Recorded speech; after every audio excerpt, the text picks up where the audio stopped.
pada suatu masa ada suatu perjanjian. Perjanjian itu bernama Perjanjian Giyanti. Perjanjian itu yang menyebabkan terbelahnya Jawa. Perjanjian Giyanti merupakan peristiwa besar pada masa silam. Perjanjian Giyanti lahir sebagai sebuah kesepakatan segitiga antara politik pihak Kesultanan dan VOC yang diwakili oleh Sunan Pakubuwono III dan kelompok Pangeran Mangkubumi pada 13 Februari 1755. Nama Giyanti diambil dari lokasi penandatanganan perjanjian tersebut, yaitu di Desa Janti yang sekarang dikenal dengan Dukuh Kerten, Jatiharjo, Karanganyar, Jawa Tengah. Pada masa silam, perjanjian ini dibuat dalam rangka meredam api konflik yang terjadi berlarut-larut. Perjanjian Giyanti ini dibuat dalam rangka meredam api konflik yang pada masa lalu karena berpindahan keraton Kartasura ke Surakarta. Pada saat itu, Mangkubumi membantu Pakubuwono II dan meredakan api konflik tersebut dan mendapatkan hadiah sebidang tanah dari Pakubuwono II. Namun hadiah tersebut rupanya memicu kecemburuan salah seorang pangeran, kemudian melaporkan hal tersebut kepada Gubernur Jenderal Barum van Imhoff. Sang Gubernur Jenderal Batavia ini pun langsung mengeluarkan keputusan yang membuat tanah tersebut tidak jadi dimiliki oleh Mangkubumi karena dia meminta izin pada kakaknya. Daripada lungguh saya dikurangin, lebih baik dibuang saja.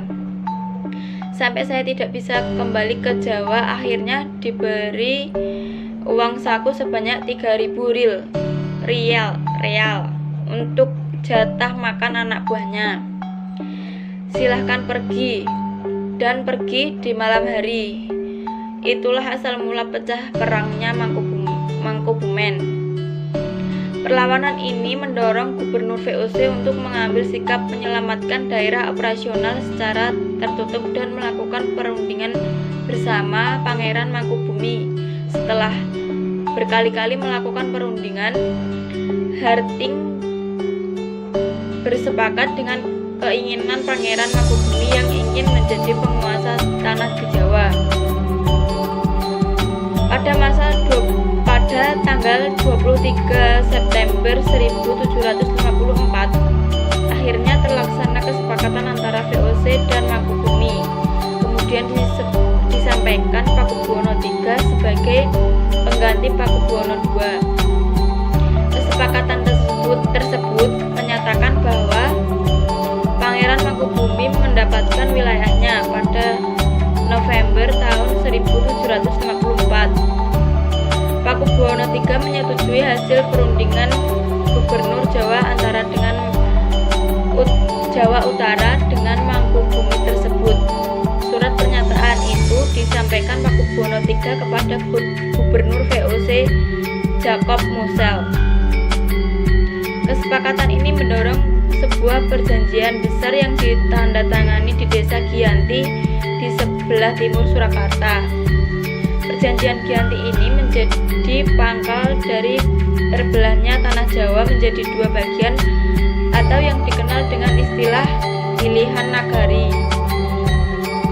Hal inilah yang menjadi awal mula naiknya tahta Mangkubumi di Yogyakarta sebagai Sri Sultan Hamengkubuwono I dengan gelar Senopati ing Ngalogo Sayyidin Panotagama Khalifatullah yang ditandatangani pada 13 Februari tahun 1755.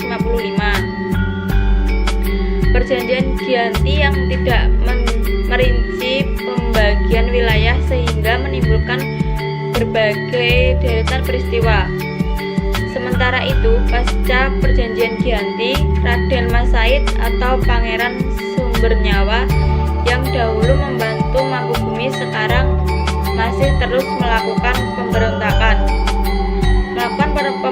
terhadap VOC. Pada Oktober tahun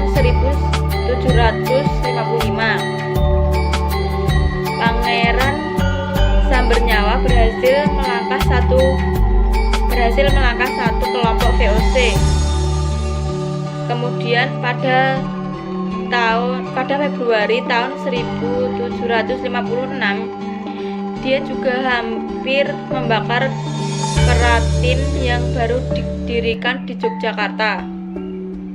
Setelah perang bertahun-tahun, VOC pun akhirnya menyudahinya dengan perjanjian Salatiga pada tahun 1757. Perjanjian ini membuat tanah Jawa kembali terbagi. Pada perjanjian ini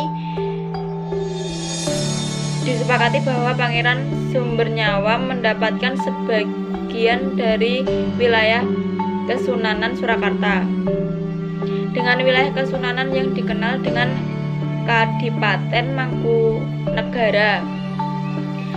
Pangeran Sumbernyawa pun mempunyai tahta dengan gelar Kanjeng Gusti Pangeran Adipati Aryo Mangkunegoro Leleno Jaya Misesa Senopati Alogo Satriya Raga Mataram ing Nagasari Surakarta Adiningrat. Keterbelahan Jawa ini belum terhenti. Pada tahun 1813, masa Gubernur Jenderal Thomas Stamford Raffles dari Kerajaan Inggris Kesultanan Yogyakarta juga terbelah dengan lahirnya Pakualaman.